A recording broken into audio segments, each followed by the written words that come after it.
kasama pugna ni General Emilio Aguinaldo ang Timog Katagalugan. Kailangan kumilos na rin tayo.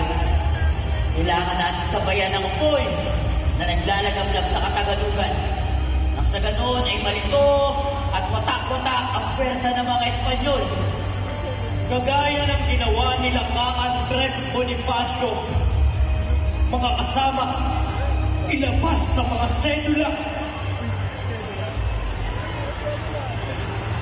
Purinan! Purinan!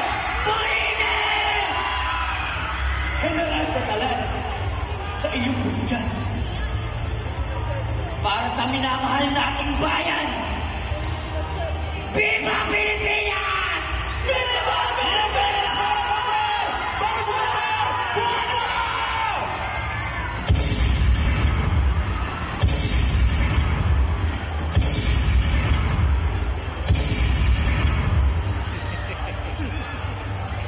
Hanggang isang linggo, waluraan 78, malapit na matalo ng revolusyonaryo ang mga Espanyol sa Pilipinas.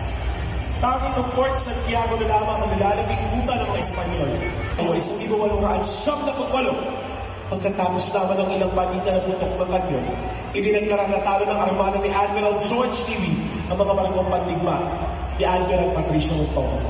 Pagkatapos nito, dinagdaan ng kasunduan sa Paris ng ika-10 ng Disyembre 1898. Sa kasunduan, napasakamay ng Amerika ang Marianas, Guam at Puerto Rico. Nagbayad ang Amerika para sa mga isla ng Pilipinas sa halagang $20 bilyong.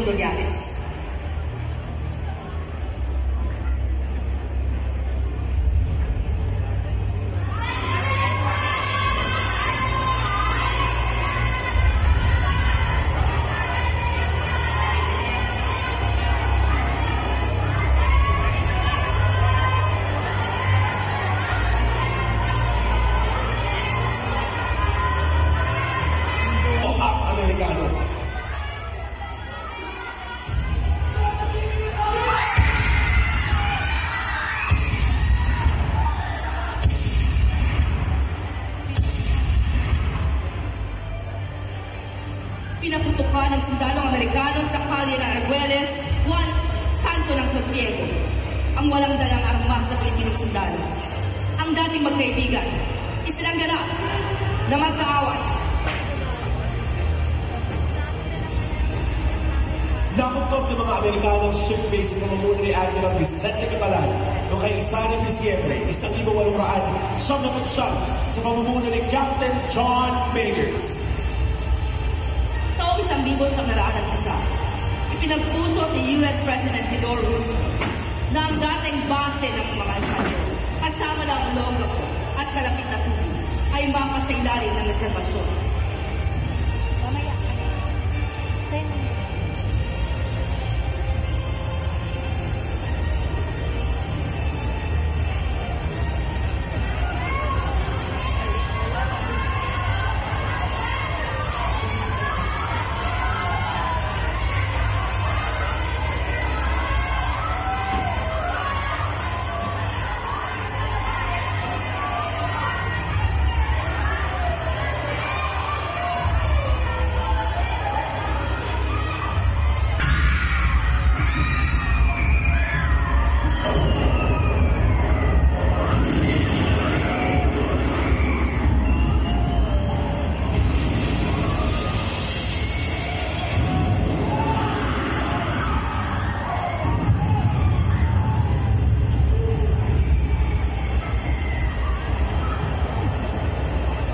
Ngunit hindi nagtagal, ang kasiyahan at kahimikan ng buhay sa Olongapo ay muling nagpapala.